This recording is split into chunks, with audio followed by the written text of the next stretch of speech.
mais feliz ainda, diga graças a Deus. Graças a Deus que nos concede a vitória por intermédio de nosso Senhor e Salvador Jesus Cristo. Me sinto honrado, é um privilégio poder estar assumindo esta santa tribuna, a qual do ministério ao qual faço parte. Quero louvar a Deus pela vida dos meus pastores, pela confiança e a credibilidade, amém, no nosso ministério, pastora Michele, pastor Célio Ricardo, e a toda a igreja que aqui está na nave, para juntos adorarmos e exaltarmos o santo nome do Senhor. Percebi algo aqui inusitado. Percebi que estamos em um grande número aqui nesta noite. Mas uma coisa que muito me chamou a atenção é que poucas pessoas que estão aqui na igreja hoje parece que vieram com o objetivo maior de cultuar a Deus. O que é culto? Culto é quando eu esqueço o meu problema. O que é culto? Culto é quando eu esqueço quem ficou em casa. Eu esvazio de mim e eu me rendo ao Deus que está aqui nessa igreja com o meu maior louvor e com a minha melhor adoração, porque eu entendo que Ele é digno de ser adorado e de receber toda a adoração. E quando eu entendo que eu estou aqui para cultuar a Deus, enquanto eu estou aqui, Deus ele vai de encontro ao filho problemático que eu deixei em casa. Eu entendo que quando eu venho aqui para cultuar a Deus, enquanto eu estou aqui cultuando, Deus vai de encontro à porta que estava fechada e abre porta de emprego para quem está desempregado aqui nesta noite. Quando eu entendo o propósito de cultuar, enquanto eu estou na casa dele, adorando a ele, cultuando ele, ele cuida daquilo que eu deixei em casa, ele cuida daquilo que eu deixei lá fora, e eu creio que da forma que eu deixei, quando eu chegar em casa, eu não vou encontrar, porque eu vim aqui para cultuar o Deus que tudo pode, o Deus que tudo faz.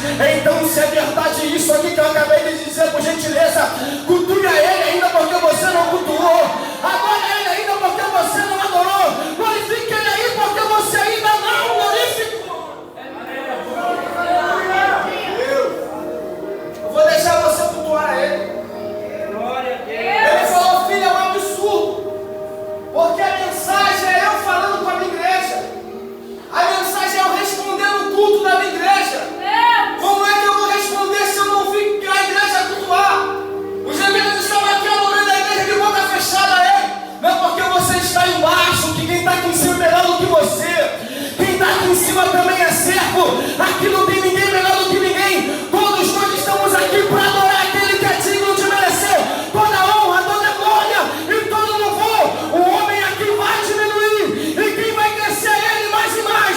E se você crê que Ele cresce aqui e nós temos que diminuir, exalte Ele, glorifique Ele, exalte Ele, glorifique Ele, porque Ele quer responder o teu culto nesta noite. Vou deixar você adorar a Ele. Evangelista, eu quero palavra, como é que tu quer palavra?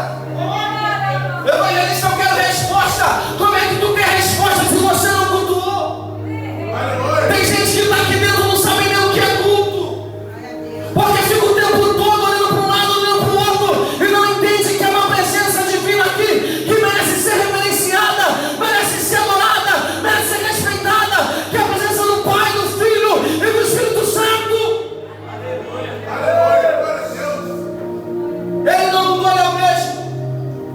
Quem muda somos nós. Então eu te convido, enquanto eu estiver ministrando a palavra, que você entenda o propósito do culto nesta noite. E você venha cultuar a Ele ainda aquilo que você não cultuou. Amém? Os que ainda têm fome e sede de justiça e estão de posse para entrar aqui nessa casa, por gentileza, abra comigo o Evangelho de Jesus Cristo, segundo a qual nos escreveu Mateus. Evangelho de Jesus Cristo, segundo a qual nos escreveu Mateus, seu capítulo de número 14.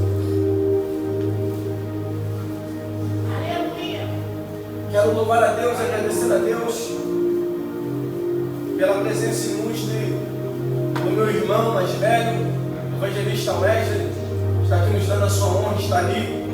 Amém? É um privilégio, meu irmão, estar tendo a sua presença aqui conosco, cultuando e adorando a Deus conosco aqui nessa noite.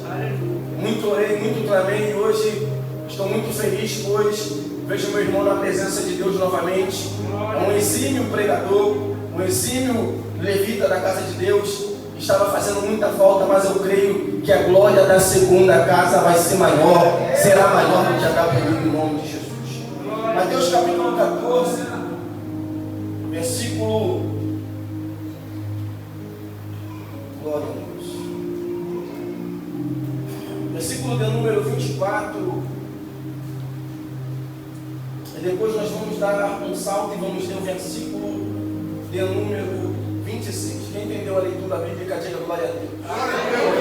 Aí atrás estão ouvindo bem, diga glória a Deus. Amém.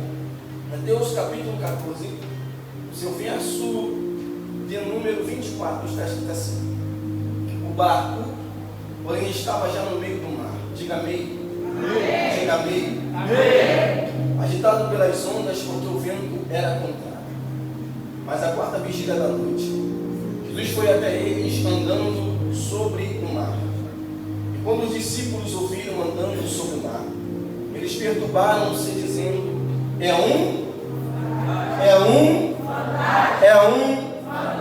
E gritaram de, se assente, glorificando, enaltecendo e bendizendo seus nomes.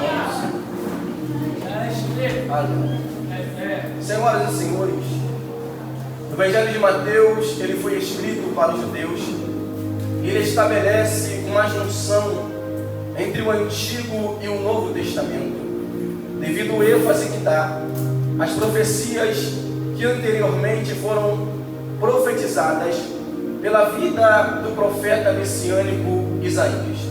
Mateus, ele foi escrito para os judeus. Ele apresenta Jesus como sendo o rei dos judeus, pois os judeus não haviam recebido Jesus como seu rei, como seu Messias. O capítulo que ora acabamos de mencionar, aqui nesta oportunidade, é um capítulo que vai nos apontar algumas verdades acerca do ministério de Jesus. E a primeira verdade que o texto nos aponta é que a Bíblia diz que Herodes, o tetrarca, ele vai dar um banquete dentro do seu palácio, pois era seu aniversário. E ele agora vai ser induzido a mandar a sua sobrinha, por nome de Salomé, inspirada por sua mãe, a dançar. E quando Salomé ela dança, Herodes havia prometido que com a dança lhe daria tudo que ela lhe pedisse. A sua mãe, inspirada pelo mal, vai olhar para sua filha Salomé e vai mandar ela pedir a cabeça de João o Batista. João Batista, ele aparece em Mateus capítulo 3, pregando no deserto da Judéia. E a mensagem que João Batista prega não é uma mensagem de amassageação de ego. A mensagem que João Batista prega é arrependimento, pois a necessidade que o povo estava naquela época, como também está hoje, era de se arrepender. João, ele estava batizando no deserto da Judéia, e de repente, quando ele está batizando, Herodes vai passar na sua carruagem real, e João vai expor o adultério de Herodes com a Salomé, com a Herodias, que era a esposa do seu irmão Felipe. Por quê? Que João, ele vai expor o adultério de Herodes? É simples. João não tem medo de rei. João não tem medo de cara feia.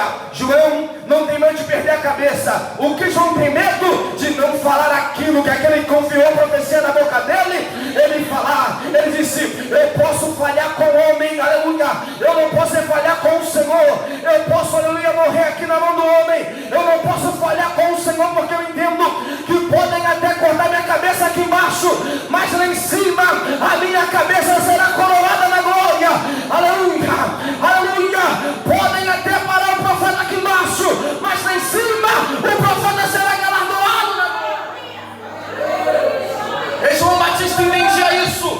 Por isso ele vai ser fiel à profecia que Deus havia colocado nos seus lábios. E qual era a profecia? Diga arrependimento. Diga arrependimento. O que é arrependimento? Arrependimento é quando eu estou acostumado a fazer algo que entristece o Espírito Santo, e fazendo com que o Espírito Santo ele se afasta da minha vida. Eu me arrependo, eu nunca mais torno a fazer aquilo que entristece o Espírito Santo e afasta o Espírito Santo da minha vida. O que é arrependimento? Se eu adulterava, eu não adultero mais. Se eu prostituía, eu não prostitui mais. O que é arrependimento? Se eu mentia, eu não minto mais. Se eu semeava contenda, eu não semeio mais a contenda, porque Jesus entrou na minha vida e Ele me fez me arrepender do velho homem, e agora eu entendo que eu sou uma nova criatura, e como nova criatura eu não posso mais viver debaixo da escravidão do pecado. João prega sobre arrependimento.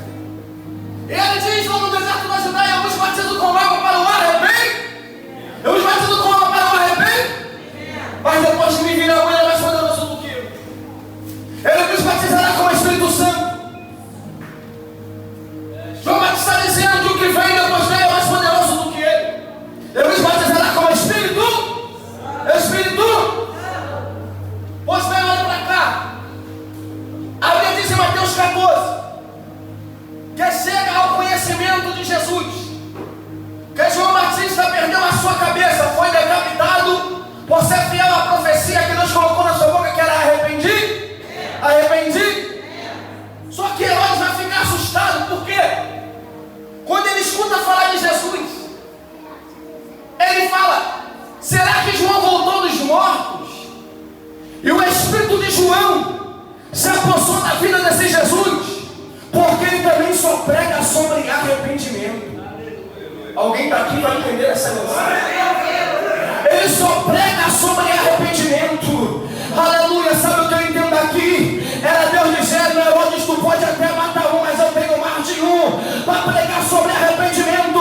Herodes, tu pode até matar um, mas eu tenho mais de um para fazer a diferença nesta terra. Olha o texto diz que, ouvindo Jesus que João Batista havia morrido e perdido a sua cabeça. Quem era João Batista? Diga primo de Jesus. Diga primo de Jesus. Diga primo de Jesus. Então Jesus está perdendo alguém que ele amava, sim ou não? Jesus está perdendo alguém que ele amava, sim ou não? Sim, ele está perdendo alguém que ele amava. Então logo eu entendo que se nós também sentimos a dor da perda, Jesus também sentiu a dor da perda lá atrás, antes da gente. Só que diferente de nós, Jesus agora ele está querendo ir a um lugar para orar à parte. Esse à parte aqui significa que a dor da perda está lhe afligindo, e ele quer afogar as suas lágrimas e passar pelo período de luto na presença de Deus. Porque a Bíblia diz que enquanto a notícia chega, e a notícia é que João Batista morreu, Jesus não está dizendo a Bíblia que ele vai questionar a morte, não. Jesus não vai ter a satisfação com quem matou João, não. A Bíblia diz que ele quer ir para um lugar para orar. Ele quer ir para um lugar para falar com Deus. Era ele dizendo: Deus, o cenário é de luto, Deus, o cenário é de dor, Deus, mas nesse cenário de dor, eu não vou me afastar de ti. Eu vou para um lugar para falar contigo, porque a tua presença ela vai me sustentar nesse momento de dor, nesse momento difícil.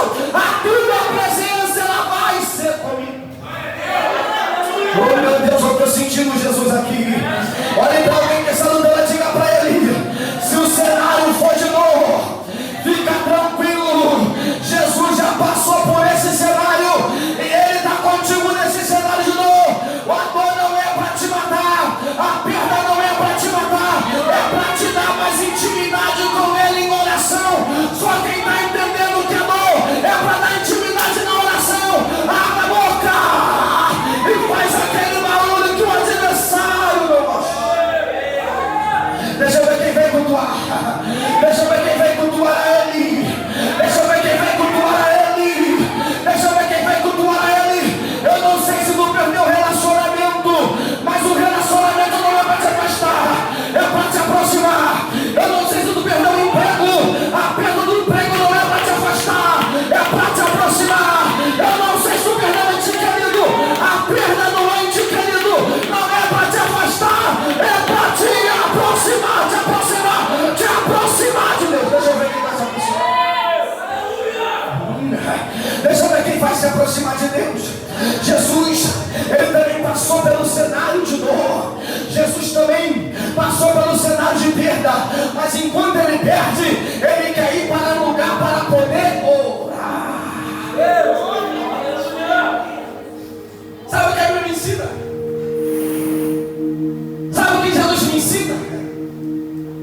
tem coisas, tem cenários, tem momentos, situações que nós só vamos conseguir resolver através da oração. Quando eu entender que o céu está me permitindo passar por tal cenário, para mim voltar a buscar como eu buscava, olha aí, para mim voltar a ler Bíblia como eu lia, para mim voltar a ter intimidade com Deus como eu tinha, eu vou entender o propósito de Deus da minha dor. Aleluia, o processo está doendo, mas dentro desse processo doloroso, Deus tem um propósito maior para você vencer lá na frente. Então passa pelo processo da dor dando glória, passa pelo processo da dor adorando, porque o propósito é maior do que a dor, o propósito é maior do que o abandono, o propósito é maior do que o levante do teu adversário. Jesus está indo. Só que a Bíblia diz que quando ele está indo, pastora, para orar à parte, a multidão vendo passar vai seguir Jesus, porque a multidão estava, diga, faminta, diga, a multidão estava faminta, diga, a multidão estava sedenta, diga, a multidão tinha fome, diga, fome, diga, sede, diga, fome e sede, fome de pão e sede de ouvir a palavra de Deus. A multidão segue Jesus a pé. E logo a multidão seguindo Jesus a pé, Jesus ele não vai conseguir ir para o lugar orar à parte. Porque a multidão está ensinando para ele o seguinte: Jesus, quem tem pão, vou parar. Jesus, quem tem pão para dar, quem tem alimento para alimentar, mesmo no momento da dor, ele não pode parar de dar pão. Mesmo no momento da dor, ele não pode parar de alimentar quem está com fome. Ele não pode parar de dar água para quem está com sede. Mesmo no momento da dor, quem tem pão tem que continuar dando alimento para quem tem fome. Quem tem água tem que continuar dando água para quem tem sede. A multidão está ensinando Jesus.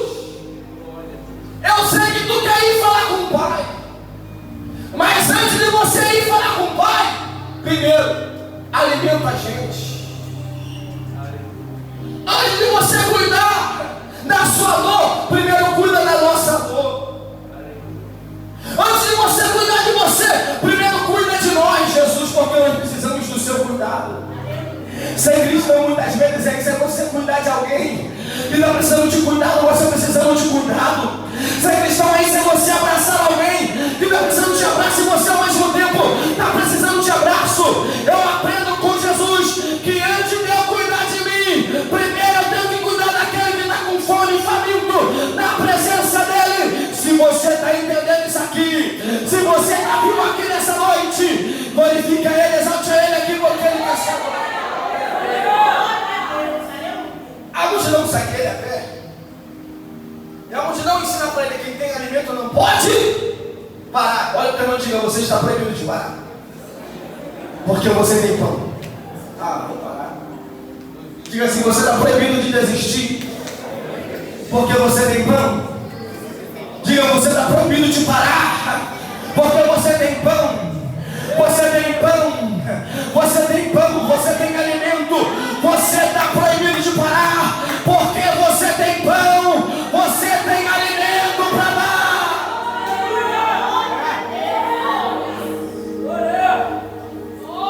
Texto de Jesus, alimenta a multidão. Aí o texto diz, e despedindo a multidão, ele mandou os discípulos entrar no barco. Pedro olha e fala, Senhor, cadê o Senhor? Não vai no barco? Ele fala, Pedro, eu não vou com vocês no barco. No lugar de Pedro, eu nunca me atreveria, mesmo Jesus mandando eu entrar no barco sem ele dentro do barco. Vou repetir. refletir. Eu, no lugar dos discípulos, nunca me atreveria a entrar no barco sem Jesus entrar comigo dentro do barco. Porque a primeira vez que Jesus estava no barco, teve tempestade, teve vento. Imagine sem ele no barco. Jesus está testando os discípulos e está dizendo: eu não vou com vocês no barco, eu vou para lá, para segurar e fazer aquilo que eu queria fazer. Ele não querendo mostrar porque ele era o cara para Jesus, que ele era o discípulo mais especialista em mar. Ele entra no barco sem Jesus no barco. Ele vai fazer a travessia, olha para o irmão e fala assim: com Jesus no barco você chega até o final. Diga: com Jesus no barco você chega até o final. Sem Jesus no barco você só chega até o meio. Alguém entendeu isso aqui? Eu vou de novo. Com Jesus no barco você chega até o final, mas sem Jesus no barco você só consegue chegar até o meio. Aqui está o segredo. Por que no meio o barco parou? Porque Jesus não estava dentro do barco. E tem momento na nossa vida que nós só vamos conseguir atravessar com Jesus dentro do nosso barco.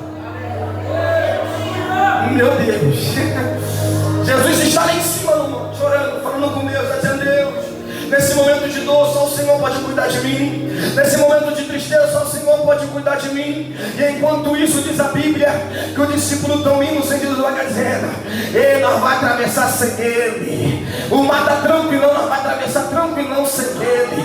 Aí diz o texto que quando o barco chegou no meio do mar, se levantou uma grande tempestade e o vento soprou ao contrário. Era Deus dizendo para eles: sem Jesus no barco vocês não vão conseguir atravessar para o outro lado. Sem Jesus no barco vocês só chegam até o meio, mas para chegar até o final tem que ter Jesus dentro do barco. Tem que ter Jesus dentro do barco. O barco representa a nossa vida. O mar representa as adversidades que se colocam na nossa frente. Vou repetir, pastor.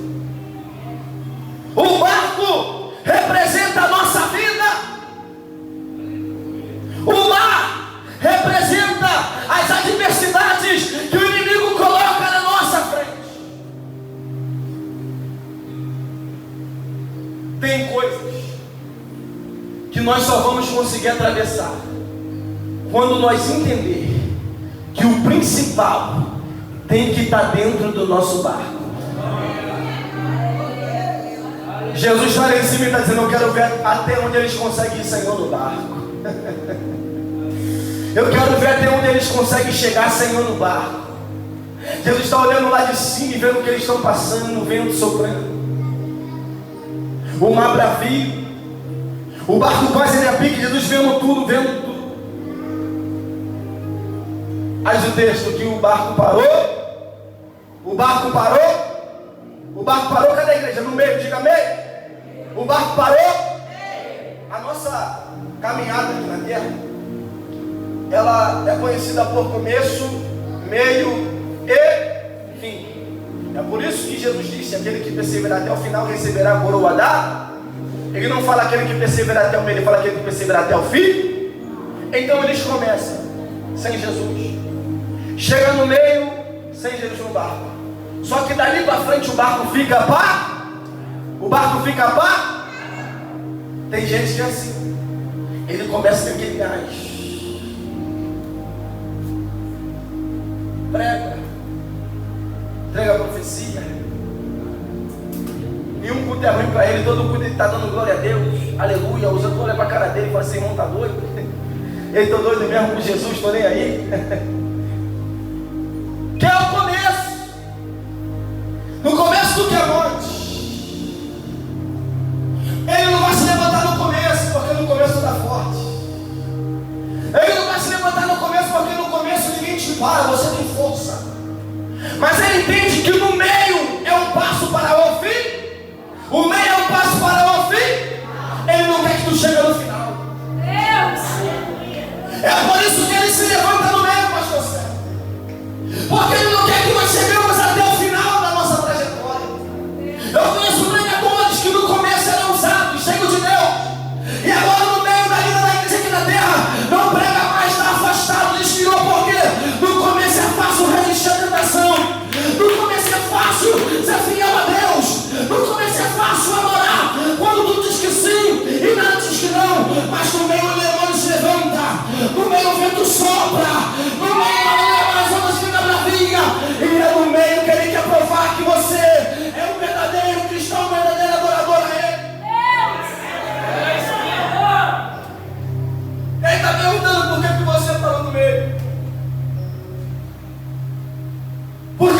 soprou?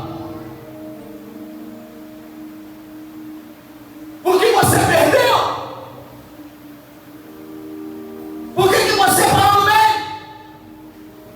Se o final não é o meio, o final é lá na frente. O final não é o meio. Deus está falando comigo, filho. Eu trouxe aqui com essa mensagem para a minha igreja, porque tem pessoas aqui que estavam paradas no meio, mas depois dessa mensagem profética, não vai continuar parado no meio, vai me colocar dentro do barco e vai atravessar e vai chegar até o final.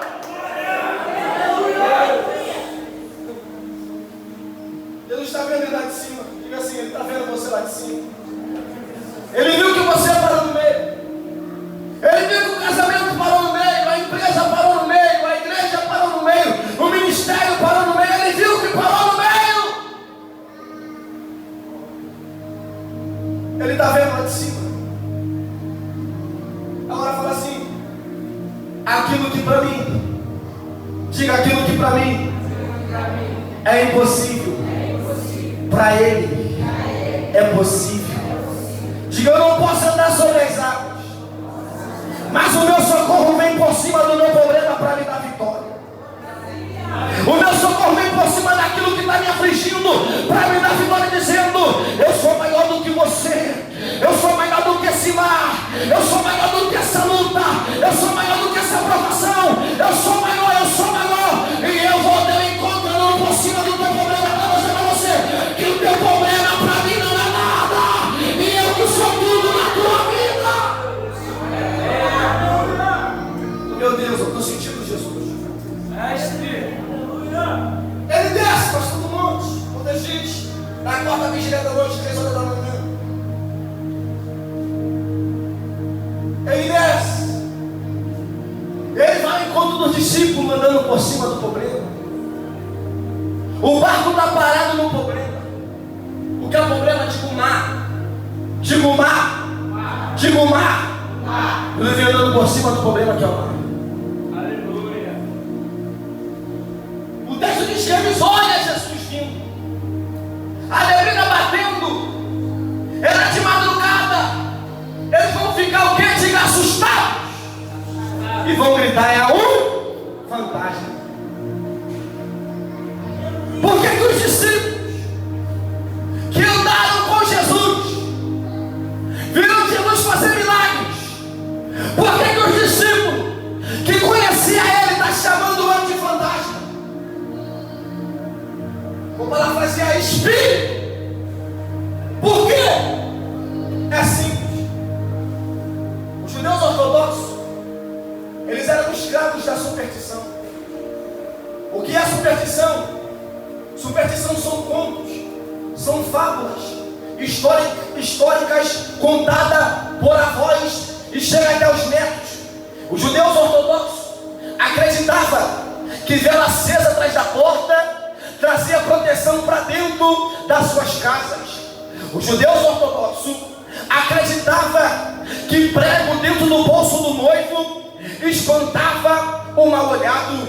E naquela época havia uma lenda de um homem, e esse homem ele era um capitão, que ele tinha uma guarda, e esse homem gostava de fazer o bem para aqueles que eram necessitados e pobres. E qual era o nome deste homem? Tibuque. Ele era um capitão, e ele ouvindo falar que na terra de Genezaré tinha pessoas que nasciam com deficiências físicas, tinha pessoas que nasceram impossibilitadas de viver no meio da sociedade, foram colocados todos na terra de Genezaré, a terra da humilhação, a terra da aflição, a terra da deficiência visual e física.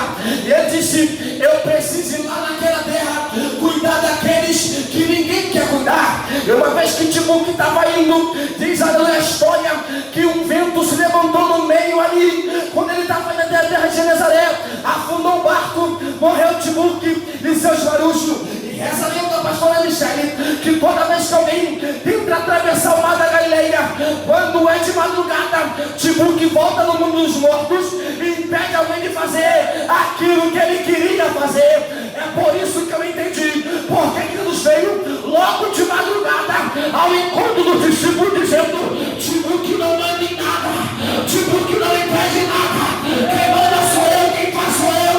E eu vou na madrugada mostrar para Timóteo que quando eu quero eu faço no meu tempo, na minha hora, e não há demônio para impedir o meu agir na vida dos meus filhos. Fica sobre os pés.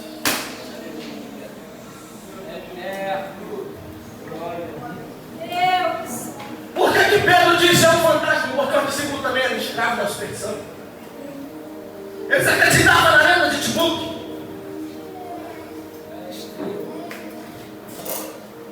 Eles acreditavam na lenda do fantasma. O que é fantasma? Demônios. Espíritos malignos que saem do mundo dos mortos, que é o inferno, para assombrar o mundo dos vivos, que é o mundo que nós vivemos. E se tem algum espírito nessa noite dizendo a vida dela não vai andar, dizendo o barco dela não vai à frente, vai parar no meio e acabou, Jesus está vindo ao teu encontro aí. Ele vai repreender esse espírito maligno da tua vida, e aquilo que estava parado nessa noite vai voltar a andar, para o nome dele ser glorificado, aleluia. O texto diz que quando Jesus chega ao encontro do discípulo, Pedro diz: Senhor, se és tu mesmo, deixa eu ir andando por cima das águas, eu também quero pisar no meu problema. Diz o texto que Jesus fala: vem. E quando Pedro vai ao encontro dele, Pedro pisa por cima das águas, porque Pedro sentiu o gostinho do que era viver um pouquinho o sobrenatural. E para viver o sobrenatural, você tem que estar disposto a fazer aquilo que ninguém tem coragem de fazer, aleluia. Só Pedro teve coragem de dizer: deixa eu ir até o Senhor por cima das águas. Diz um texto que o vento bateu, Pedro começou a se afundar e disse: mestre, socorre-me. Deus pegou na mão de Pedro e levantou ele. Diz o texto que quando os dois entraram dentro do barco, o mar cessou, o vento parou, e aquilo que estava parado voltou a andar. Deixa eu ver quem está entendendo isso aqui. Deixa eu ver quem está entendendo isso aqui. Abra a boca e glorifica ele, exalta ele, vai. Cultua ele por uns segundos aqui, cultua ele. Aquilo que estava parado na tua vida hoje, o Senhor já começou, voltou a andar. O relacionamento voltou a andar. A empresa voltou a andar. O ministério voltou a andar. A igreja voltou a andar. Voltou a andar. Voltou a andar. Quem crê nessa profecia? Tira o pé do chão para adorar. Tira o pé do chão para glorificar. Adora ele, exalta ele, glorifica ele. Voltou a andar. Porque mente boa saia. De promete que fosse terra maluca. Aleluia. A compartilha perdão nessa noite, porque a tua vida voltou a andar.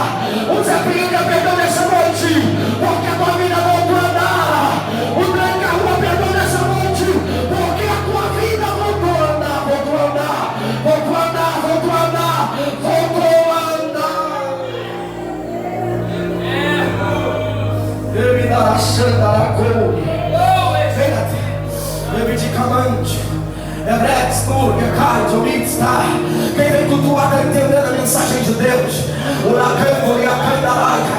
Eu prometi que fosse terra maluca, Taia, Jéssica, Turca, Sá. Cada espaço que estava pulando no corinho. Cada espaço estava falando na hora do corinho, fogo. Na hora do louvor. É agora na hora da resposta da palavra que Deus quer você reagir. É na hora da palavra que Deus quer ver se você é verdadeiro adorador. Cadê você que entendeu que aquilo que estava parado hoje voltou a andar? Abre a boca, rasga o coração e adora ele aqui, adora ele aqui, adora ele.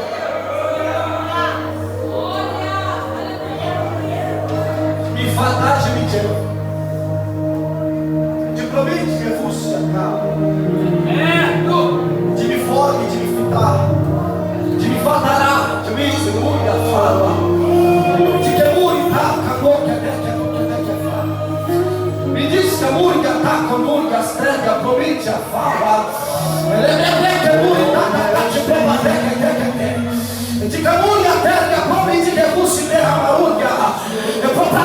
tá